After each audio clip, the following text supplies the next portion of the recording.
UPT kits available होंगे यहाँ पे। Rapid kits for dengue and malaria test भी अवेलेबल होंगे। टीबी के लिए स्पुटनिक एग्जामिनेशन भी होगा। तो ये सब बेसिक इम्युनिटीज है यहाँ पे, तो आपका हो जाएगा बेसिक। चालू असताना आम्ही त्यांना लास्ट टाइम एक रिक्वेस्ट केली होती की तुम्ही एक फिरती कार, जेव्हा कोविड चालू झाला होता, कोविड मध्ये लोक बाहेर पडत नव्हती घराच्या, तेव्हा एक फिरती कार म्हणून आम्ही त्यांना एक असा अनुक्रम करण्यास सांगितलं आणि तो अनुक्रम खूप सक्सेस झाला। टॉप 10 महाराष्ट्र न्यूज चॅनल मधून मी दीपक कोटेकर आणि यावेळेला मी उपस्थित आहे चालपेठ नाक्याला। आपण जर पाहिलं तर वसई विरार शहरामध्ये लोकसंख्या वाढते, असं असताना कुठे ना कुठेतरी रुग्णालय कमी पडतात।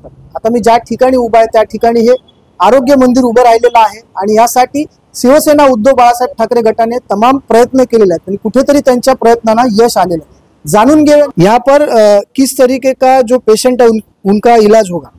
यहाँ पे basic communicable and non communicable disease के लिए ट्रीटमेंट होगा। Basic elements like flu, fever, cough, ये सब होगा। Diabetes and anti hypertensive medicine होंगे। बेसिक इन्वेस्टिगेशंस जैसे कि haemoglobin and UPT kits available होंगे यहाँ पे।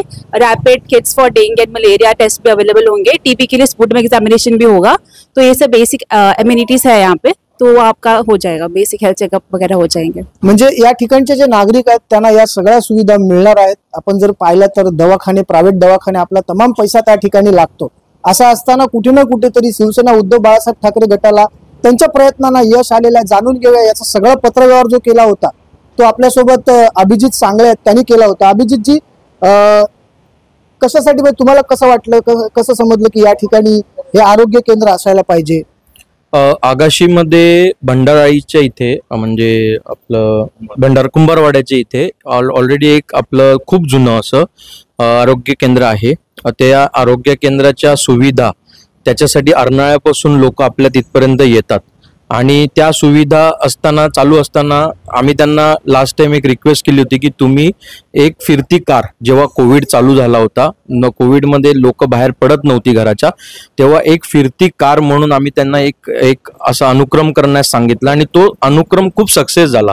मग जेव्हा त्या दवाखान्याची व्हॅन जेव्हा इथे यायची लोकांच्या सेवेसाठी, तेव्हा कमीत कमी मी असं स्वतः पाहिलं की तिकडे 100 लोकांच्या आसपासची लोक जमा व्हायची आणि मी नंतर त्यांच्या समस्या जाणून घेतल्या आणि त्याच्यानंतर माझ्या डोक्यामध्ये हा विचार आला की जर एक फिरत्या व्हॅनमध्ये एवढ्या लोकांची ट्रीटमेंट होऊ शकते तर मग एक स्वतःचा शासनाचा दवाखाना का नको, म्हणून मग मी महाराष्ट्र शासनाच्या वेबसाईटवरती आपला दवाखाना हिंदू हृदय सम्राट बाळासाहेब ठाकरे आपल्या दवाखान्याची माहिती घेतली आणि त्या माहितीच्या आधारावर मी एक पत्र, याची संकल्पना ज्या वेळेला शिवसेनेची सत्ता होती 2000 सालाच्या आधी, त्यावेळेला बाळासाहेबांनी ह्या ज्या काही गोष्टी आहेत त्या मुंबईमध्ये उपलब्ध केल्या होत्या। मग त्यावेळेला जी मुंबईमध्ये आपण जी दवाखाने उभी झालेली आहे ती त्या काळात तीच ही संकल्पना आहे का? तीच ही संकल्पना आहे। तर मग त्या संकल्पनेतून आपण नगरपालिकेकडे पाठपुरावा केला, आपलं पत्र दिलं आणि त्या सहाय्याने आपण कंटिन्यू 6 महिने इथे हे काम चाललं आणि आज त्या कामाला यश आलेलं आहे आणि आज त्याचं ओपनिंग होत आहे।